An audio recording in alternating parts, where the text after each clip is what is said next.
Now, if you're a genealogist like me, then you are looking forward to the release of the U.S. Federal Census from 1950 by the National Archives. That's going to happen in April of 2022, and it should be followed soon after by a searchable index.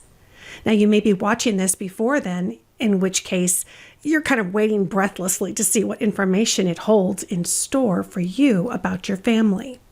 Or you might be watching this after the 1950 census has been released. Either way, before you dig into it, you'd probably like to know what kinds of questions were asked and what kinds of information that you can expect to find out about you, your parents, your grandparents, maybe even your great-grandparents. Well, you've come to the right place because I'm going to explain the questions that you can expect to find answers for. And at the end of this video, I've got a really special pro tip for you, so stay tuned for that. Welcome to 11s with Lisa. I am Louise Cooke, and it's 11 o'clock here in Texas, which means it is time for family history. So grab your favorite cuppa, pull up your bobby socks, and let's jump in.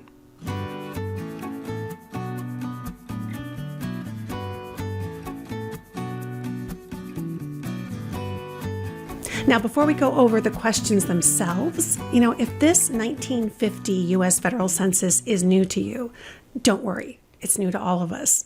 In fact, I created this video. It's going to help explain this really new and important genealogical record and its backstory, which is very interesting in itself.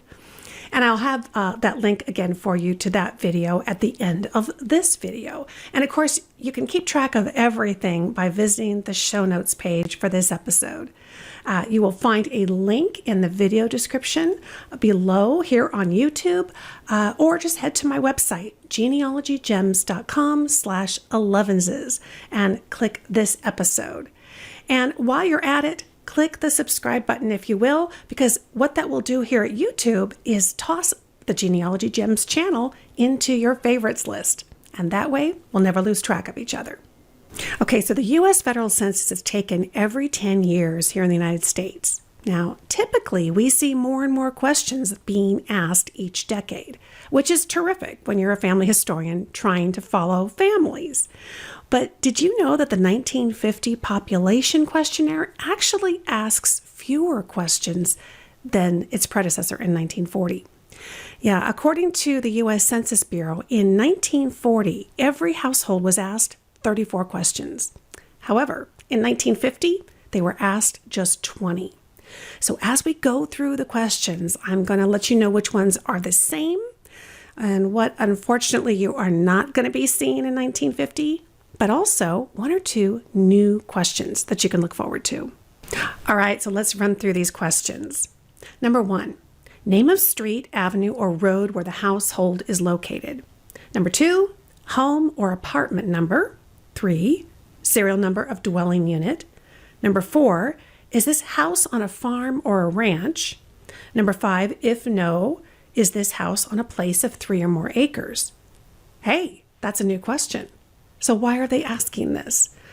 Well, in 1950, suburbia was starting to expand, and the lines between rural and urban areas were not as distinct as they are now. In areas considered urban, it really wasn't uncommon to come across a home that was set on 3 or more acres. So if the home was on at least 3 acres, the important thing to note here is that it was included on the agricultural questionnaire, which brings us to number 6. Corresponding agricultural questionnaire number. So the agricultural census is another census to go looking for once 1950 is released. You may find your ancestors who were living on 3 or more acres then listed on there with additional information. So that's something to look forward to. Number 7 was their name. Of course, that's pretty important. And number 8 is their relationship to the head of the household. Now, in a family with a mother and a father and kids, typically the father was listed as the head of household. Same thing with perhaps a married couple with no kids. However, the census taker was instructed to list as the head of household whoever was really designated or acknowledged in that household as the head of household. So it could have been somebody else as well. Number 9 was race. Now, here we need to keep a couple things in mind. The census takers were instructed to assume that all members of the related household were the same race. So for unrelated people, they were told to ask. And if you see a description that you've never heard of, be sure to consult the enumerator instructions. There were a couple of races, as I was looking through the instructions, I'd never come across in the census. And of course, each time they take the census, they come up with new codes. So you can check out the census enumerator instructions over at the Census Bureau website, and I will have a link to that in our show notes. Number 10 was sex. And number 11 was how old was this person at their last birthday? Now, there were some people who didn't know their exact age, or they didn't care to share it. So the census takers were told that they just needed to try to zero in and get as accurate an age as possible. If the age wasn't known, then they would have to enter an estimate. And at the very last resort, they would footnote that it was indeed an estimate. So take the age at the last birthday with just a little bit of a grain of salt. Question number 12 was, is this person married, widowed, divorced, separated, or never married? Enumerators were told to put MAR for married. So if you see that in that column, then you know they were married. WD stood for widowed, D for divorced, SEP for separated, or NEV for never married. And if they were 14 years old or younger, the census enumerator automatically put in never married. Also, common law marriages were reported as married. So while finding a marital status in the census can be really helpful, it can kind of initiate a search to go find the marriage license or marriage certificate, it's possible that there isn't any. Question number 13 was, what state or country was the person born in? Now, by the way, this is just going to affect a couple of you, but it's important to know. If the baby was born in a hospital, but it happened to be across state lines, then the census taker put in this column the state where the family lived, not technically where the baby was born. Again, this makes a big difference when you go looking for vital records like birth certificates. All right, now we're up to question number 14, which was, if foreign born, is the person naturalized? Now, this is really important because if they were naturalized and became a citizen, you're going to want to go look for the naturalization paperwork. So in that column, you're going to find either yes or no. But if you see a capital A, capital P, it means that the person was born of American parents, but they were born abroad or at sea. And also, I thought this was really interesting. If they're born at sea, they were an American citizen if their father was an American citizen, or if they were born after May 24th of 1934. And then, if either parent was an American, they were an American. Okay, well, those are the first 14 questions that were asked of everybody over the age of 14 in the 1950 census. Before we get to our last 6 questions, let's take a second and talk about some of the questions that were asked back in 1940 that were not asked in 1950. They didn't ask everybody whether they owned or rented a home, what the value of that home was or what their monthly rental was, whether or not they attended school or college at any time prior to March 1st of 1940, would have been March 1st of 1950. They didn't ask that. They didn't ask them about their highest grade of school completion or where they lived 5 years earlier, which they did in 1940, which is really interesting. So they would have listed the city and the town and the state and whether it was a farm. So those things were not asked of the entire population in 1950.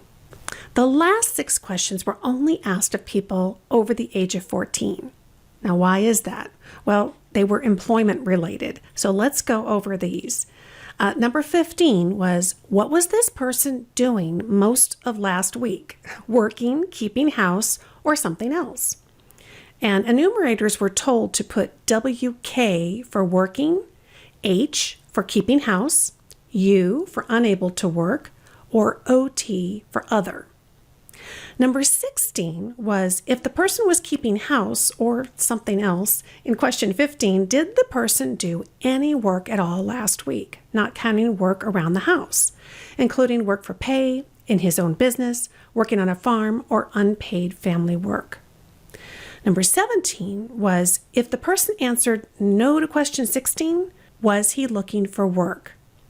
Number 18, if the person answered no to question 17 about looking for work, even if he didn't work last week, does he have a job or a business? Number 19, if the person was working, how many hours did he or she work in the last week? They're very interested in work. And number 20, the last question asked of everybody in the 1950 census, what kind of work does the person do? So what kind of business or industry is the person in? What class of worker is the person? So the enumerator was marking P for private employment, G for government employment, O for owning the business, or NP for working without pay. So an example would be of the three kind of categories they're trying to collect here. Jewelry would be the industry, salesman would be their position within that industry, and 4P, private business. Also, when you think about employment, we think about military service as well. The armed forces was listed for anybody really in all types of military service. So if you see armed forces, doesn't necessarily mean the Army, it just means any of the armed forces. Now, if you're familiar with the 1940 census, and certainly you probably are if you do genealogy research, because it's the last public census currently available to us. It's a great place to look for your parents, your grandparents, your great-grandparents.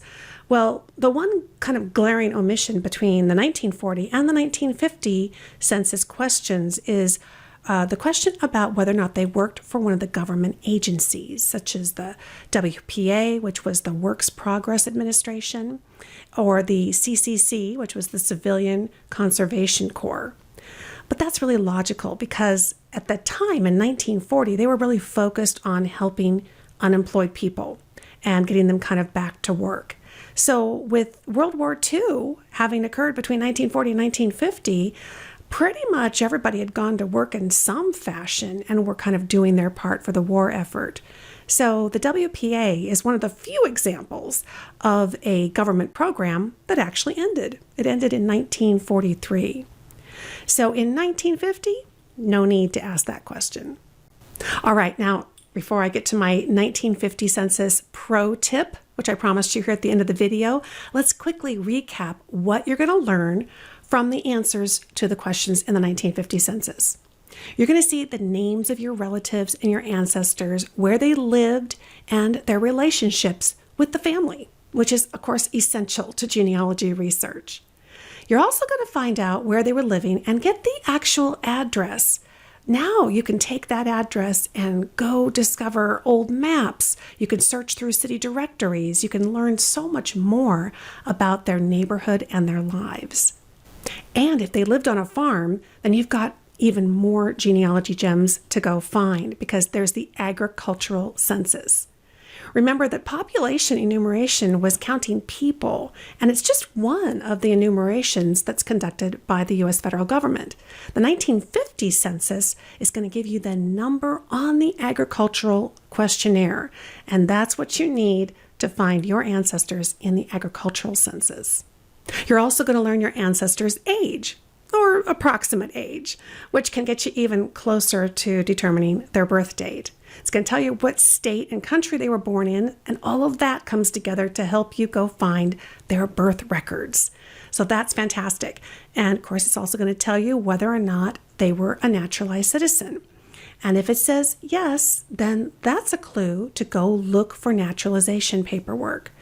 If you want to learn more about how to find naturalization paperwork, what it's going to tell you, how to use it for genealogy, head to the show notes page again for this episode, because I've got a link there to an article over at my website that's going to help you a lot to make good use of naturalization records and be able to find them. Again, head to genealogygems.com/11s to find the show notes for this episode. And finally, you'll not only find out whether or not they were married, but If they were married previously, you may even discover a clue about that as well. Okay, now for my pro tip.